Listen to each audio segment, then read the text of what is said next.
Hello, नमस्ते, good evening. हमारा special session good night session में आप सभी का स्वागत है। हमारा ये सेशन आपको मदद करेगा हर उस एग्जाम में जिसमें जीएस आएगी, हर उस एग्जाम को नस्तनाबूद करने में आपको मदद करेगा। चलो स्टार्ट करते हैं आज का गुड नाइट सेशन और हमारा पहला सेशन। चलो स्टार्ट करते हैं। प्रश्न, निम्नलिखित कथनों पर विचार कीजिए। पहला कथन, केंद्रीय प्रशासनिक अधिकरण यानी सेंट्रल एडमिनिस्ट्रेटिव ट्रिब्यूनल एक संवैधानिक निकाय है यानी एक कॉन्स्टिट्यूशनल बॉडी है। दूसरा, कैट के सदस्य यानी सेंट्रल एडमिनिस्ट्रेटिव ट्रिब्यूनल, जिसे हिंदी में केंद्रीय प्रशासनिक अधिकरण कहते हैं, के सदस्य न्यायिक और प्रशासनिक दोनों धाराओं से आते हैं। उपयुक्त कथनों में से कौन से कथन सही हैं? ऑप्शन ए केवल एक, ऑप्शन बी केवल दो, ऑप्शन सी एक और दो दोनों, ऑप्शन डी न तो एक और न ही दो। हम आपको बता दें इसका सही आंसर है ऑप्शन सी यानी दोनों कथन सही है, एक और दो। केंद्रीय प्रशासनिक अधिकरण एक संवैधानिक निकाय है क्योंकि भारतीय संविधान के अनुच्छेद 323 ए सब क्लॉज में निहित है। इसके अलावा कैट के सदस्य न्यायिक और प्रशासनिक दोनों धाराओं से आते हैं। हम आपको बताते हैं विस्तार से।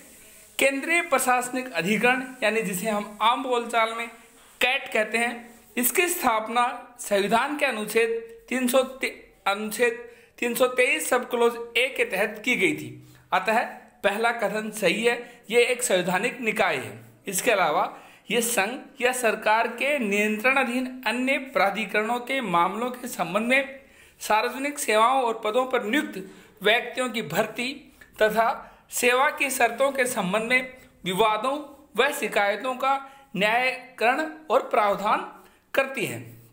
इसके अलावा कैट एक विशेषज्ञ निकाय भी है जिसमें प्रशासनिक और न्यायिक सदस्य शामिल है जो अपने विशेष ज्ञान के आधार पर त्वरित और प्रभावी न्याय प्रदान करने में सक्षम होते हैं। इस तरह इसके दोनों कथन सही हैं। एग्जामिनर आपसे वन डे एग्जाम में एग्जामिनर आपसे पूछ सकता है कि भारतीय संविधान में कैट यानी केंद्रीय प्रशासनिक अधिकरण किस अनुच्छेद में निहित है? आपका आंसर होगा अनुच्छेद यानी आर्टिकल 323 सब क्लॉज ए में।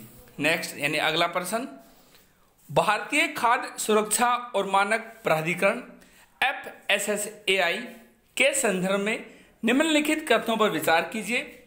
पहला कथन, ये खाद्य सुरक्षा और मानक अधिनियम 2006 के तहत स्थापित एक स्वायत्त और एक वैधानिक निकाय है। दूसरा कथन, ये नीतियां बनाने में सरकार को सुझाव देता है।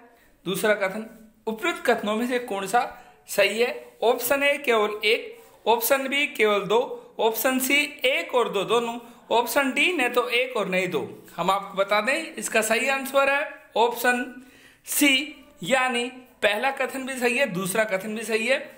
खाद्य सुरक्षा और मानक अधिनियम 2006 के वैधानिक निकाय द्वारा स्थापित किया गया था। इसके अलावा ये नीतियां बनाने में सरकार को सुझाव देता है। इस तरह दोनों कथन सही हैं। हम आपको बताते हैं विस्तार से। भारतीय खाद्य सुरक्षा और मानक प्राधिकरण जो कि खाद्य सुरक्षा और मानक अधिनियम 2006 के तहत स्थापित एक स्वायत्त और एक वैधानिक निकाय है। इस तरह इसका पहला कथन सही है। इसका संचालन भारत सरकार के स्वास्थ्य एवं परिवार कल्याण मंत्रालय के तहत किया जाता है। खाद्य सुरक्षा के मानकों और दिशा निर्देशों को निर्धारित करने के लिए नियम बनाना, खाद्य व्यवसायों के लिए FSSAI खाद्य सुरक्षा लाइसेंस और प्रमाण प्रदान करती है।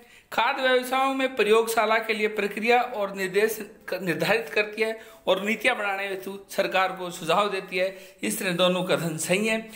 वन डे एग्जाम में एग्जामिनर यही पूछ सकता है कि भारतीय खाद्य सुरक्षा मानक प्राधिकरण किस अधिनियम के तहत स्थापित की गई थी, कब स्थापित की गई थी? ये खाद्य सुरक्षा और मानक अधिनियम 2006 के तहत स्थापित की गई थी और 2006 में स्थापित की थी। ये वैधानिक निकाय है, ना कि संवैधानिक निकाय है। नेक्स्ट प्रश्न, निम्नलिखित कथनों पर विचार कीजिए। 8वीं अनुसूची में भारत गणराज्य की आधिकारिक भाषाओं को सूचीबद्ध किया है। दूसरा कथन, एस के धर आयोग और JVP समिति भाषा से संबंधित है। हम आपको बता दें पहला कथन और दूसरा कथन दोनों कथन सही है यानी ऑप्शन सी इसका सही आंसर है। 8वीं अनुसूची में भारत गणराज्य की आधिकारिक भाषाएं हैं। हम आपको बता दें भारतीय संविधान में 12 अनुसूची है, यानी 12 शेड्यूल है। जब मूलतः जो संविधान बना तो इसमें 8 अनुसूची थी और उसके बाद 4 अनुसूची बाद में जोड़ी गई। 9वीं अनुसूची यानी कि 8 अनुसूची के बाद 9वीं अनुसूची पहले संविधान संशोधन जोड़ी गई। उसके बाद 10वीं अनुसूची 52वें संविधान संशोधन जोड़ी गई।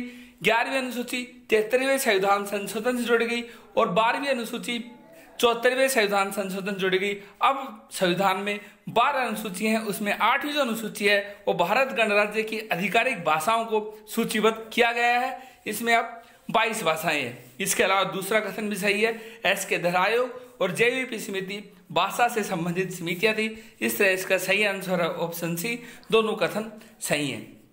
हमारे आज के गुड नाइट सेशन में इतना है। हमारे सेशन कैसा लगा लिखिए कमेंट बॉक्स में, और कैसे हम इसको इम्प्रूव कर सकते हैं ये भी लिखें कमेंट बॉक्स में। हमें आपके सुझाव का इंतजार रहेगा। Thank you.